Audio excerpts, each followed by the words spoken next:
मावळ लोकसभा मतदारसंघातील महायुतीचे शिंदे गटाचे उमेदवार श्रीरंग अप्पा बारणे यांची भाजपकडून फरफट सुरू आहे। शिंदे गटाचा वेळोवेळी भाजपकडून अपमान होत असताना त्यांच्यात स्वाभिमान नावाची चीजच शिल्लक नाही, असा आरोप निष्ठावंत शिवसैनिक करीत आहेत। लोकसभेचे उमेदवार बारणेंच्या आडून भाजपचे आमदार प्रशांत ठाकूर यांनी आपला प्रचार सुरू केला आहे। बारणेंच्या प्रचारार्थ सोमवार दिनांक 6 मे रोजी सायंकाळी 3:30 वाजता भाजपचे उपमुख्यमंत्री देवेंद्र फडणवीस यांची जाहीर सभा Ramsheth Thakur public school sector 10 Kharghar येथील भव्य मैदानात होत आहे। या सभेचे जे प्रचार पत्रक छापण्यात आले आहे त्यात लोकसभा उमेदवार बारणेंची निवडणूक निशाणी अत्यंत लहान आकारात छापण्यात आली आहे। ही निवडणूक निशाणी शोधण्यासाठी दुर्बिणीचा वापर करावा लागेल। या पत्रकावर आमदार प्रशांत ठाकूर यांनी आपले स्वतःचे नाव आणि कमळ ही निशाणी मोठ्या ठसठशीत आकारात छापली आहे। यावरून भाजप शिंदे गटाचा फक्त वापर करून घेत आहे। शिंदे गटाला ही बाब दिसत नाही का? भाजपचे आमदार प्रशांत ठाकूर यांनी जे पत्रक छापले आहे ते शिंदे गट शिवसेनेचा अपमान करणारे आहे। दरम्यान भाजपच्या मदतीने शिंदे गटाने ओरिजिनल शिवसेनेकडून धनुष्यबाण निशाणी पळवली, मात्र तीच निशाणी त्यांना स्वतःकडे राखण्यात अपयश आले आहे। त्याचे जिवंत उदाहरण म्हणजे जाहीर सभेचे पत्रक आणि त्यावर छापलेली अत्यंत छोट्या आकारातील धनुष्यबाण निशाणी।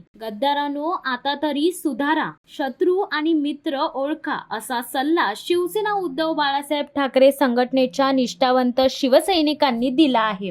शिवसत्ता टाइम्स न्यूज ब्युरो पनवेल। दे धडक बेधडक वृत्त देणाऱ्या आपल्या शिवसत्ता टाइम्स न्यूज चॅनलला लाल बटन दाबून सबस्क्राईब करा आणि बेल आयकॉनला क्लिक करायला विसरू नका।